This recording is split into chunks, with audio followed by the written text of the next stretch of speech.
Welcome, welcome, welcome. It's been a minute. Welcome to the Sneaks Rhymes and Life podcast. I am your host, Lionel McDonald. So it's been a minute. Yeah, I don't know. We're up and down with the pod. Hopefully everyone's had a good summer. Lots of things have been happening. So yeah, I took a little bit of a break as I normally do in the summer, but back at it. We'll see how long the pod goes. Sneakers continues to evolve and change, but we got some good music. We got some good music in the summer. I know one of my last pods that I did, we did talk about um, the Pete Rock and Common album. Still playing it, not as much as I was in the onset, but it's a Friday. We got Friday night football in Brazil, Eagles and Packers. And LL dropped a new album. It's been a minute for LL, but one of the unique things is Q-Tip produced it, so there's some great guests. On first listen, I like it, thoroughly like it. We're gonna have to do a review on it in the upcoming weeks once they let it marinate a little bit. But we're talking today about the 95, the Air Max 95 to be specific. There hasn't been a ton of excitement outside the White Thunder. We knew that thing would sell out. It did sell out. It was crazy. People didn't get out of control, but we did. Retailers had pairs, sold pairs. GS showed up late, but everyone got their pairs. Everyone's, for the most part, happy. The only ones that are not happy are those that didn't get one. So I got my Air Max hat on because they're, if you can believe, it is. We're on the back half of 2024. Next year is 2025, and I started going through my shoes and started to look, and lo and behold, it is going to be the 30th anniversary of the Air Max 95. Now, Air Max, I think it started in 87, 86 with the Air Max 1. Many people, that's their grail. Arguably, then it could also be the Air Max 90. That could be their grail. And when we talk about Air Max, there is also the Air Max 97 for many. That's their favorite. But I pulled out my pair here. This is the OG one. What's unique about the OG one? It's in the OG box. And this box is a little beat. It also, on the box, it captures the colorway. So here's the shoe. This is, for me, top 10 shoe. On a good day, it could be top 5. This is maybe outside Jordan, my favorite Nike shoe. And that includes Diamond Turf, that includes Griffey's, that includes Barclays, and I love all of those. But this may be my favorite shoe that is not a Jordan in Nike's collection. So this came out in 95. I remember I got this on a re-release or a reissue in 96. I ended up having a 12 for 20 some odd years. And what was really unique about that shoe is it was bigger than any other shoe that I own. Every shoe that I have is an 11. This one was a 12. It fit like an 11. I ended up getting a pair years later, and this is the beat pair that I have here, still wearing it. I'm sure it was going to re-release next year for those that didn't get it. You can see that even I have for those that are watching on YouTube, I have my 95 hat. That's the same colorway as the shoe, but the shoe wears well. And I think one of the histories about this shoe, this Air Max 95 is the first Air Max that had a 4-foot air sole unit. So previously, all Air Max had rear air sole units. This one had a 4-foot one as well, and this 4-foot one was visible. That one made it extra unique. So you look at the shoe; it's like gradiated gray from light all the way to dark, and then ultimately the midsole is black. That didn't fly with everyone. Some people love black midsoles on a gray shoe. Others absolutely hate it. Still don't like it to this day. Some people say it's uncomfortable. Me personally, it is my go-to Air Max 95. Sergio Lozano is the creator and designer. And I think when we thought about this shoe, some of the research that I did, from the Nike's website along with others, is he took two distinct ideas. The first idea was taking the layers of soil and how it erodes by rain, reflecting, revealing the product, and really kind of using a gradiated look. I kind of like shades of gray. When I think of that phrase, shades of gray, this is what immediately comes to my mind. And then the second inspiration is the complexity of the human body. You think of the shoe, and you look at the outsole, along with you look at the heel tab. I think about like these rivets make me think of ribs. The eyelets actually make me think of like just the ribs of a person. And then the rest of it, the heel counter and the back. Oh, there's my dog. Really makes me think of a lot of different things, but like the structure of someone's body. You notice with this shoe had multiple different PSIs, so pounds per square inches. And so in certain areas in the heel where you're going to strike, it's definitely softer and a lot stiffer in different areas. It's 20 PSI in the middle, or in the front. The middle is 25 PSI. So that's where the stiffest, where you're going to transition from heel to forefoot. And then in the heel, it's the softest at 5 PSI, where you're making that initial impact. And then even, we look at the mesh that even represents like, on Nike says like flesh and muscle fiber. Because again, like the texture of the shoe definitely feels different in so many different areas, how it can be so mesh on the upper, and you have this nubuck leather finish to the rest of the shoe. So why am I talking about the 95?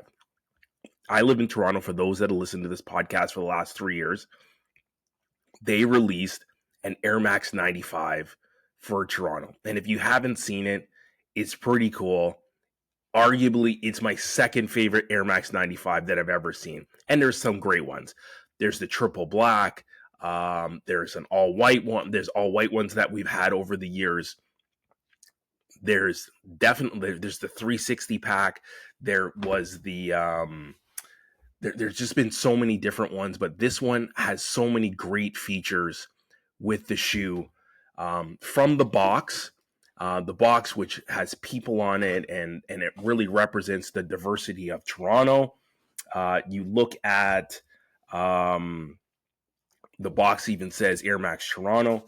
You look at the heel counter on the shoe, and I actually really got a good look at someone's today at work.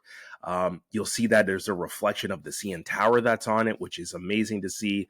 It's got blue in it, which is a must-have for Toronto. It does have the gray gradiated with a little bit of blue, and obviously still holding true on the black midsole. A great box, a little card that goes along with it. So really something special for those that live in Toronto. I think I got it here on my phone.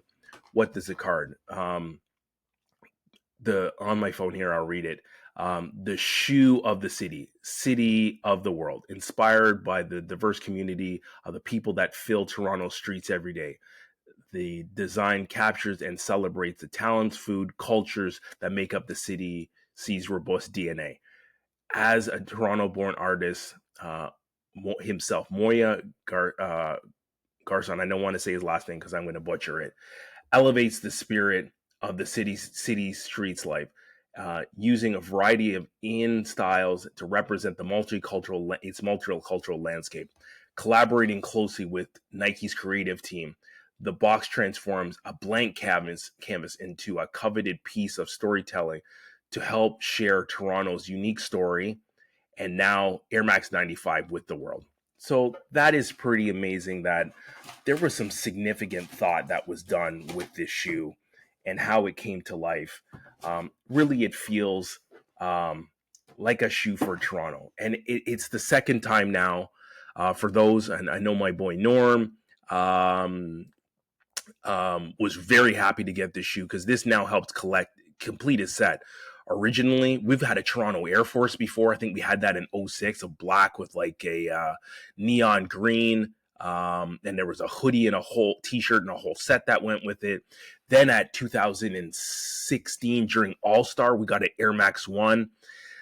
That one was a little lackluster and really didn't capture the essence of Toronto, but I think Toronto people, I have it downstairs myself in my collection. It's black with or white with again holding true with the black midsole. So to have a Toronto shoe is pretty special, and it's all ours. It is truly the Toronto Air Max. I'm sure that we'll do other colors and other cities as the years move on, but it has been in quite a while, again, since 2016 that we've really done an Air Max for Toronto. So yeah, I think if I think about my Air Max and 95s and the collection, Air Max 95, again, as I've shared, it's my number one Air Max of the entire collection, probably by Air Max 1 and then Air Max 90. I don't like the silver bullet anymore. I used to love it. I've tried it on when it came back in 2016 or 17, I think, and just fell out of love with that shoe. So definitely 95 is number one. And between, like, there's a gradiated blue, all white and all black, the Toronto one, and then obviously the OG. Those are probably my favorite ones. There's definitely a gradiated gray with the hits of red. That is another amazing one. There's one that has hits of blue in the same gradiated. So like any of the ones that have the OG, like those are all in a class by itself. But with the neon green is definitely number one, like the hat I have, again, if you're watching on YouTube. But something special in a year that really hasn't delivered a lot of amazing shoes as you review them and you look at them. The market is so diversified and so many different things that are out there. So hats off to Toronto, Air Max 95 for the city of Toronto. Be proud of it. Enjoy it. Everything that goes along with it. Yeah, here it is. Again, those that are in Toronto, really cherish this one. This is a special one. This is one that hasn't been out hasn't been out ever. But for those that actually get a chance again, and it's still widely available. It's just, from what I've been told, big sizes are tough to get. But if you're a small size, it does go right down to a 4.5. So it is available. I think one of the challenging things when you look at Air Max, price has gone through the roof. The Air Max 95 retails for like $230. You can find them on sale from time to time. I think JD Sports unfortunately has the lion's share of those ones. But you can, those they retail at $230. This one retails at $240. So that is even steeper. And I think for some, that scared away many people that really wanted this shoe or even would have considered it, because it is a Toronto shoe. And I think it's a must have for, the OG Toronto collector, particularly if you like 95s. But I would tell you that it is a challenge for those that really want to wear a 95. And it does go down as low as like a 4.5. So like a women's 6 is a 4.5 in kids. It is full price there's no takedown. And again, when you do a takedown of a 95, you lose the front Air Max bubble, which people don't want. But to pay $240 for an Air Max 95 in 2024 with the rate of mortgages, and it's too much for many people to burden. But for those sneakerheads that love the Air Max 95 and love sneakers, this may be one for you. So consider it. We know we have a very soft month when it comes to Jordans. In the month of September, I think the hottest shoe may be the shoe that comes out on Saturday, which is the AE1, but an all red one. So that one should go bananas in the streets. And AE1 is still arguably the hottest basketball shoe that's out there. So everyone, thanks for listening to my my podcast short. I got a little tongue tied there, but really appreciate your time. Continue to listen to the podcast. I'm still posting lots of stuff. Still sharing stuff in my story, lots of music stuff. I'll be back to review the LL Q-Tip album. We'll obviously, hopefully we get that Nas and DJ Premier album.